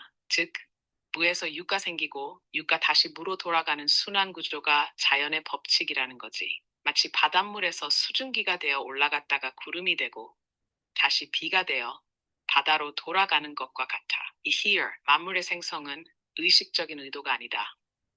여기서 중요한 게 바로 도의 무의식적인 자기 운동이야. 즉, 이 모든 순환은 누가 일부러 의식적으로 만든 게 아니야. 신이 계획한 것도 아니고 인간이 결정하는 것도 아니지. 그냥 도, 즉 자연의 근본 원리가 저절로 그렇게 움직이는 거야. 비유하면 사람이 숨을 쉴 때 숨 쉬어야지 하고 의식적으로 노력하지 않아도 자동으로 숨을 쉬듯 도는 자연스럽게 자기 운동을 통해 만물을 생겨나게 하고 사라지게 해. 이걸 무의자연이라고도 해. 인위적으로 꾸미거나 의도하지 않아도 스스로 그러한 상태. 자, 불별 벌칙이라는 말은 뭐냐? 이건 차별 없이 공평하다는 의미야. 자연은 누구를 편애하지 않아. 꽃이 피었다지는 건 아무 이유 없이 그렇게 되는 거지. 착한 꽃이라 더 오래 살고 나쁜 꽃이라 빨리 시드는 게 아니야. 정리하자면 도가 사상에서 말하는 건 우주 만물은 텅 빈 가능성의 바탕부에서 생겨나 다시 그 바탕으로 돌아간다. 이 모든 것은 의식적 의도 없이 저절로 자연스럽게 이루어지는 더의 자기 운동이다. 그리고 이 과정은 차별이나 의도 없이 공평하다. 너가 이걸 어느 정도 이해했는지 확인하고 싶어서. 이해되시겠죠? 이딱 들어보니까 이제 이해가 되네. 그래서 우주에 어떤 것들 생겼다가 없어졌다가 이게 원래 텅 빈 곳에서 다시 생겨난 거 있죠. 그래서 우리도 이제 태어나고 죽고 그 모든 객체들은 죽고 없어지고 그러잖아요. 이런 것들이 어떤 인간의 어떤 의식적인 계획적인 것에서 규정진 에서 만들어진 게 아니라 그냥 무의식적이고 아무 상관없이 그냥 우리 의지와 상관없이 만들어지고 움직인다는 거예요. 예, 자연의 법칙이라는 거는. 예. 그래서 이제 이걸 뭐라고 하냐면 무의라고 해요. 무의자연이라고 한다. 그리고 이때 무의자연이라는 것은 어떤 사람은 되게 어떤 개체는 상당히 좋게 만들고 어떤 개체는 차별적으로 적용하는 게 아니라 똑같이 적용된다는 거야. 이게 불변의 법칙이다. 이걸 얘기를 하고 있는 거야. 예. 그래서 이게 무의자, 도의 무의자, 자연의 원리다. 따라서 인간도 일체의 욕망과 지혜를 버리고 무의의 원리를 체득하다. 인간이 아무리 언어를 통해서 규정 짓고 뭐 의지적으로 이렇게 의식을 하고 다 이게 쓸모없는 거야. 그냥 그 도라는 거는 그 자체의 논리로서 그냥 그렇게 운영을. 인간이 죽고 사는 거, 그다음에 모든 개체가 죽고 사는 거, 다 이런 것들은 다 우리의 의지와 상관없이 이런 자체의 논리를 통해서 움직이게 되는 거죠. 예. 그래서 이제 이렇게 있고, 그 무의의 원리를 체득하고 실천함으로써 본성의 자연을 보호하고, 이때 자연이라는 것은 우리가 생각하는 네이처의 의미 전혀 아니죠. 뭐 인공에 대비하는 산과 계곡 이런 의미가 아니라 자연이라는 건 스스로 자자 그다음 도가 스스로 그렇게 움직이는 거야. 우리가 인위적으로 이제 규정 짓고 의식적으로 이렇게 규정 짓기 전에. 그래서 존재의 근원인 도와 합일할 수 있다고 주장했다. 그래서 이 논리는 도를 해칠 수 있는 모든 것에 대한 비판을 기결된다. 즉 유가가 강조하는 그 법가가 강조하는 법을 비롯 일체 인위적이죠. 인이라고 하죠. 인간의 어떤 언어를 통해서 의지를 통해서 만들어내는 것들이잖아요. 그래서 이것은 인간의 본성인 도를 해치는 거다. 이걸 이제 이를 비판하면서 한편 자아의 이제 학충의 자유방해를 위해 장기의 재물론을 발전시켰다. 이렇게 있죠. 재물론 관련된 내용이 여기 있죠. 그래서 장제 네 편 중에 하나인데 모든 형상과 사물은 상대적이지만 하나로 기일되면서 만물이 이제 일치다. 생사가 하나이며 꿈과 현실 구별이 없다. 뭐 호적지몽이라는 거 아까 지금 있죠. 이처럼 자신을 잃어버리는 경지에 도달하는 것이라며 수양의 극작을 주장했다. 하나도 모르겠죠. 예. 재물론은 이렇게 설명해놨는데 뭔 말인지 하나도 모르겠어요. 저도. 예. 그래서 얘 설명을 한번 좀 듣게 써보겠습니다. 챗GPT의 얘기는 이렇게. 그래서 시험 문제 나올지는 모르겠지만 일단 보고 뭐 이해는 돼야지 기억은 할 거 아니에요? 예. 그 장자의 재물론이라는 게 있잖아요. 재물론. 장자의 재물론을 좀 알기 쉽게 좀 설명 좀 해줘. 좋아요. 장자의 재물론을 쉽게 풀어볼게요. 그러면서도 깊이 있는 철학적 맥락까지 최대한 알기 쉽게 비유로 곁들여서 설명할게요. 먼저 큰 그림부터 볼게요. 장자는 중국 전국시대의 도가 사상가로 장자라는 책에서 세속적인 가치와 고정관념을 깨뜨리는 얘기를 많이 했어요. 그중 재물론은 우리가 흔히 말하는 재물, 돈급을 소유에 대한 태도, 나아가 인간의 삶에서 재물의 위치를 어떻게 봐야 할지에 대한 사상이에요. 장자의 핵심 메시지, 재물에 얽매이지 말라. 장자는 재물을 단지 자연 속에 흘러가는 하나의 흐름, 즉 강물에 떠내려가는 나뭇잎 정도로 봤어요. 우리가 나뭇잎을 꼭 붙잡으려다 물에 빠지는 것처럼 재물을 지나치게 붙잡으려 하면 마음이 괴롭고 자유를 잃는다고 본 거예요. 이걸 좀 더 직관적으로 보자면 마이너스 돈물은 바람 같은 것이에요. 바람이 불 때 시원하기도 하고 불편하기도 하지만 바람을 주머니에 담아둘 수는 없죠. 억지로 담으려 하면 애꿎은 주머니만 터져버려요. 그래서 장자는 필요할 때 바람을 즐기고 멈추면 그냥 그 자리에 서 있으라는 식으로 재물도 그렇게 바라보라고 말해요. 왜 재물에 집착하면 문제인가? 장자는 재물 때문에 인간의 본성을 잃고 스스로를 얽매는 것을 경계했어요. 예를 들어, 농부가 밭에서 열심히 곡식을 거두면 기뻐하지만 그 곡식을 지키려다 도둑을 두려워하고 잠 못 이루는 시기예요. 결국 재물이 주는 즐거움보다 그것을 잃을까 두려워하는 불안이 더 커져서 스스로를 워감하게 되죠. 즉 장자는 이렇게 말하는 셈이에요. 네가 재물을 가진 게 아니라 사실은 재물이 너를 잡고 있다. 그래도 재물이 필요한 현실은 장자는 재물을 완전히 부정하지는 않았어요. 배고플 때 밥을 먹. 이 사람이 지금 장자의 재물론을 좀 약간 다르게 설명하고 있어서 다시 물어봐야 될 것 같아요. 장자의 재물론이 있잖아. 근데 여기서 재물론이라는 뜻이 어느 의미냐면 재물이라는 건 물성에 와닿다 똑같다는 의미잖아. 균질하다는 뜻이잖아. 그 장자의 그 재물론의 의미를 좀 풀어서 설명해 줘. 좋아요. 그럼 장자의 재물론의 의미 자체를 조금 더 철저히 알기 쉽게 풀어볼게요. 먼저 아주 핵심적인 말부터 해볼게요. 장자의 재물론에서 말하는 재물은 단순히 돈이나 곡식, 집, 금 같은 물질적인 소유만을 뜻하는 게 아니에요. 넓게는 우리가 붙잡고 싶어 하는 모든 것, 예를 들어 명예, 권력, 심지어는 자존심 같은 것까지도 다 포함해요. 왜냐하면 그것들도 결국 우리 마음속에서 내 것이라고 집착하는 대상이니까요. 장자의 재물론의 진짜 의미, 장자는 재물 자체를 죄악시하지 않았어요. 오히려 재물은 자연이 주는 한 부분이라고 봤어요. 마치 비가 오면 땅이 젖듯 재물이 있을 때도 있고 없을 때도 있는 거예요. 그러니 그것을 지나치게 귀하게 여기거나 얻기 위해 지나치게 애쓰거나 혹은 잃을까 두려워하는 마음이 문제라고 했어요. 그래서 장자의 재물론의 의미를 한마디로 정리하면 오픈 코트, 재물을 있는 그대로 두고 마음을 빼앗기지 말라. close quote. 즉 재물을 소유하되 마음까지 소유당하지 말라는 거예요. 좀 더 직관적인 비유로 예를 들어 볼게요. 아, 제가 말을 지금 재물을 얘가 제가 발음이 좀 시원치 않아서 그런지 욕을 이렇게 이해를 하고 있네. 예. 그 제자는 이게 모든 제자 평등한 그 제자인데 이걸 좀 풀어서 다시 설명할게요. 아, 죄송합니다.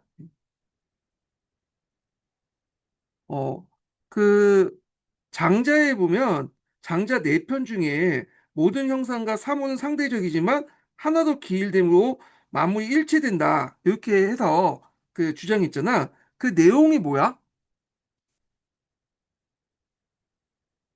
아, 정말 좋은 질문이에요. 당신이 말한 내용은 장자 내 편, 특히 인간세, 재물론론 같은 곳에서 장자가 가장 깊게 다루는 사유와 맞닿아 있어요. 말씀하신 구절은 조금 의역된 형태인데 핵심 아이디어는 이거예요. 모든 형상과 사모은 상대적이다. 장자는 세상에 있는 모든 형상과 사물, 관념, 가치, 법도, 규범은 상대적이라고 봤어요. 즉, 어떤 것도 절대적 기준으로 존재하는 것이 아니라 서로 비교되고 관계 속에서만 의미를 가진다고 본 거죠. 예를 들어, 큰 것과 작은 것은 서로 상대적으로만 클 뿐, 스스로 절대적으로 크거나 작지 않아요. 선과 악도 인간이 만들어낸 분별이며 그것조차 서로를 필요로 하기에 존재하는 거죠. 장자는 이걸 철저히 꿰뚫어보고 분별을 넘어서면 모든 것은 하나로 귀결된다고 했어요. 하나도 기일된다. 결국 하나로 돌아간다. 기이란 말은 결국 하나로 된다는 뜻이에요. 장자는 이렇게 봤죠. 모든 차별, 형상, 사물, 가치, 좋고 나쁨, 옳고 그름이 사실은 인간이 만들어 놓은 인위적 분별일 뿐, 더 큰 차원에서 보면 결국 다 하나의 자연룹 속에서 굴러가는 것에 불과하다. 그래서 장자가 자주 쓰는 말이 지물, 즉 만물을 평등하게 본다는 거예요. 왜냐하면 모든 것이 다르지만 결국 같은 흐름, 같은 생매 속에서 움직이니까요. 마물이 일체된다. 만물은 결국 하나로 통한다. 장자가 말한 마물이 일체된다라는 사상은 바로 이런 상대성의 인식에서 더 나아간 거예요. 예를 들어볼게요. 마치 바다 위에 떠 있는 파도를 보세요. 파도는 각각 모양도 다르고 높이도 달라요. 하지만 결국 그것들은 전부 같은 바다이죠. 장자는 세상의 형상과 사물도 이와 같다고 본 거예요. 표면적으로는 서로 다르고 대립하지만 본질로 들어가면 다 같은 같은 자연의 흐름이에요. 주장은 뭘까? 장자는 여기서 그러니 인위적으로 뭘 주장하지 말라고 말해요.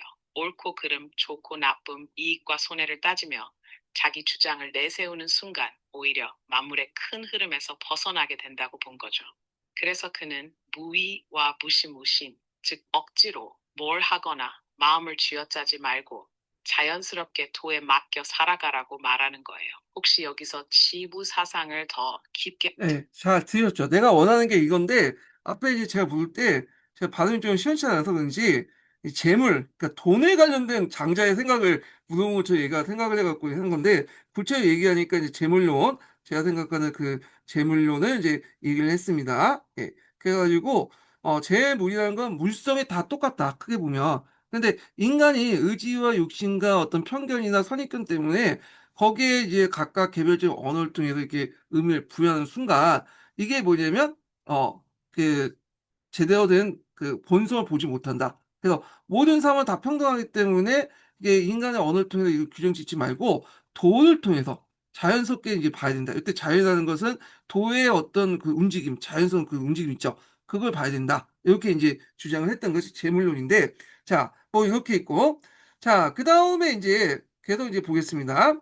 자, 도가는 문명의 폐단과 전제 권력을 비판하면서 자아를 중시한 개인주의 철학과 자연주의 성향을 이제 보이면서 한편 가치 판단에 있어서 상대성을 강조하는 역사의 논리를 발전시켰다.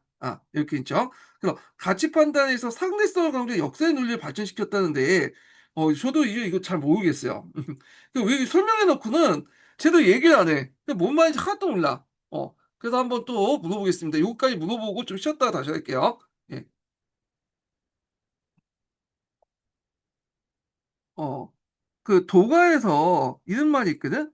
자아를 중시하는 개인주의 철학과 자연주의 성향을 보이면서 한편으로는 가치 판단에 있어 상대성을 강조하는 역사의 논리를 발전시켰다. 이렇게 있잖아. 근데 이제 그 도가에서 가치 판단을 통해서 뭐 인위적인 것들 계속 만들어낼 수 있잖아. 어떤 인간의 가치 판단이나 어떤 의지나 이런 걸 통해서. 근데 이걸 반대했던 사람들이 왜 가치 판단에 있어서 상대성을 강조한 역사의 논리를 발전시킨 거야?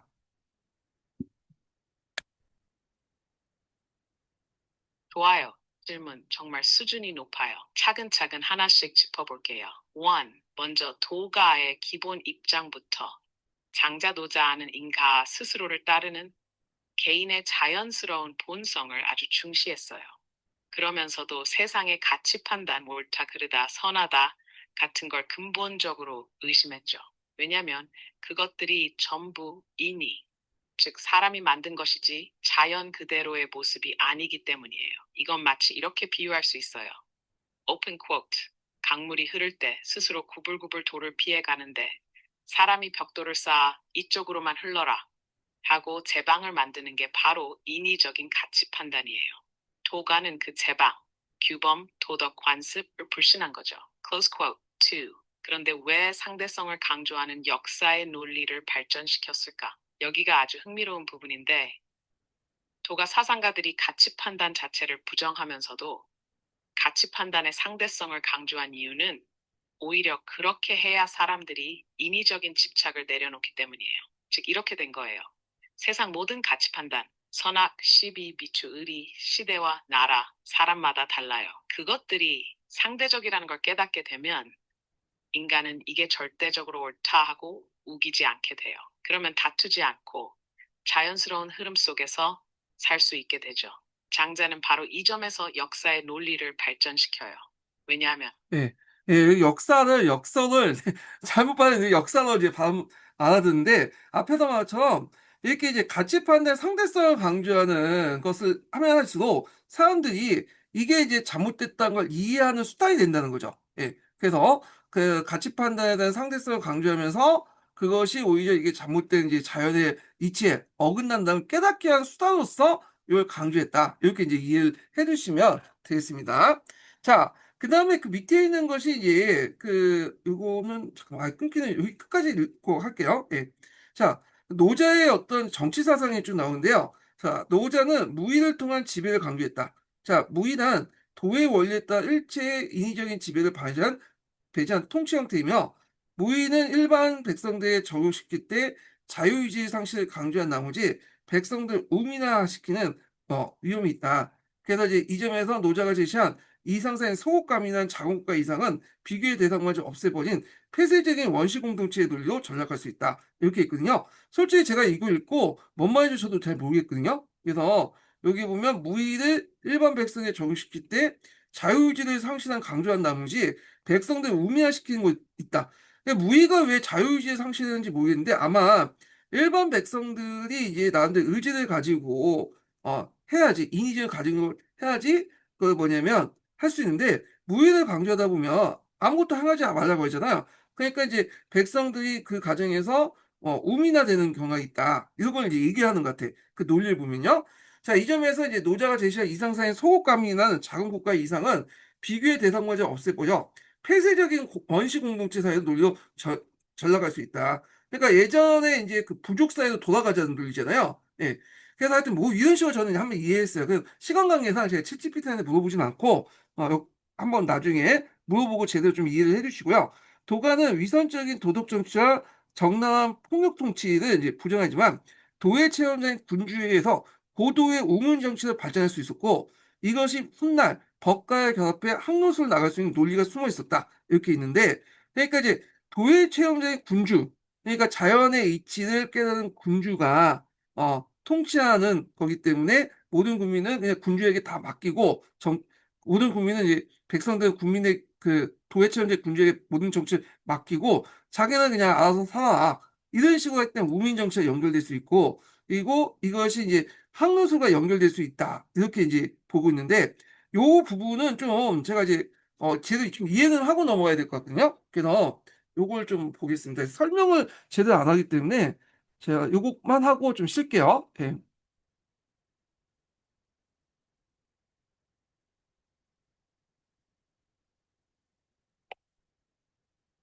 어, 도가에서 도의 체험자인 군주에 의한 고도의 우민 정치를 발전할 수 있다고 했거든. 그러니까 도의 체험자인 군주에 의한 고도의 우민 정치를 발전할 수 있고, 이 점에서 훗날 법가와 결합해 항로술로 나갈 수 있는 논리가 숨어 있다. 이렇게 내용이 있잖아. 그걸 좀 정리해서 좀 얘기해 줄래? 무슨 말인지 모르겠거든.